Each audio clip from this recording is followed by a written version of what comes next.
कंजूस सेठ की सीख। एक समय की बात है, बनारस शहर में लाला चंपकलाल नाम के एक सेठ रहते थे। वे व्यापार में बहुत तेज थे, लेकिन उनकी कंजूसी के किस्से पूरे शहर में मशहूर थे।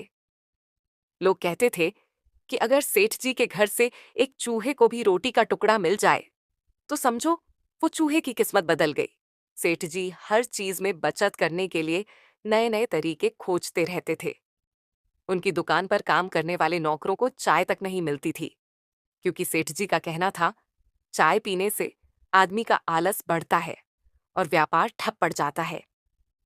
उनके नौकर बेचारों को अपनी प्यास बुझाने के लिए बस कल्पनाओं का सहारा लेना पड़ता था। एक बार सेठ जी ने दुकान में पंखा लगवाया, लेकिन उसका स्विच अपने पास ही रखा। जब कोई ग्राहक आता तभी वे उसे चालू करते, और जैसे ही ग्राहक दुकान से निकलता फटाक से पंखा बंद कर देते। नौकरों को तो उन्होंने गर्मी में तपने की आदत ही डाल दी थी। एक दिन दिवाली की तैयारी हो रही थी। पूरे शहर में मिठाइयों की खुशबू फैली थी, लेकिन सेठ जी के घर पर दिवाली का नजारा बिल्कुल अलग था। सेठानी ने कहा, सेठ जी, इस बार दिवाली पर मिठाई बना ले। सेठ जी ने तुरंत गणित लगाना शुरू किया और बोले, मिठाई बनाने में घी, चीनी और दूध लगेगा, जो बहुत महंगा पड़ेगा। क्यों न हम सेवियां बनाएं, वो भी बिना दूध और घी के। सेठानी ने पूछा, बिना दूध और घी के सेवियां कैसी बनेंगी? सेठ जी बोले, पानी में उबालकर, हल्का सा नमक डालकर और थोड़ी हवा में सूंघकर। सेठानी ने माथा पीट लिया।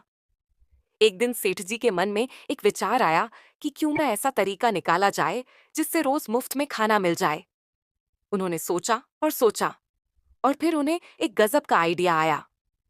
वे हर रोज अलग अलग शादी समारोह में घुस जाते और पेट भरकर खाना खाते। जब किसी ने पूछा कि वे किसकी तरफ से आए हैं, तो सेठ जी तुरंत किसी का भी नाम ले लेते। अरे, मैं दूल्हे के ताऊ का ममेरा भाई हूं, या अरे, दुल्हन की बुआ का फूफा हूं। और फिर गर्मा गर्म पूरियां उड़ाने लगते। एक दिन शहर में एक नया हलवाई आया, जो बहुत होशियार था। उसने सेठ जी की कंजूसी के किस्से सुने थे और उसने एक चाल चली।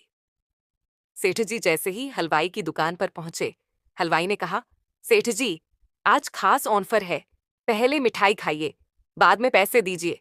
सेठ जी खुश हो गए और मिठाइयों पर टूट पड़े।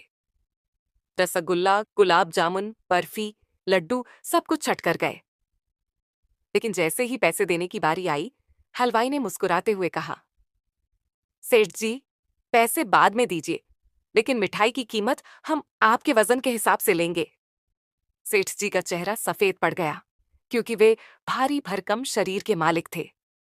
हलवाई ने तराजू मंगवाया और सेठ जी को तौलने लगा।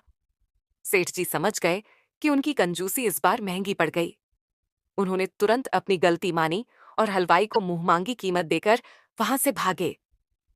उस दिन सेठ जी को समझ आ गया कि जरूरत से ज्यादा कंजूसी कभी कभी भारी भी पड़ सकती है। इसके बाद उन्होंने थोड़ा सुधार कर लिया और नौकरों को भी कभी कभी चाय और मिठाई देना शुरू कर दिया। सीख, बहुत ज्यादा कंजूसी कभी कभी उलटी भी पड़ सकती है।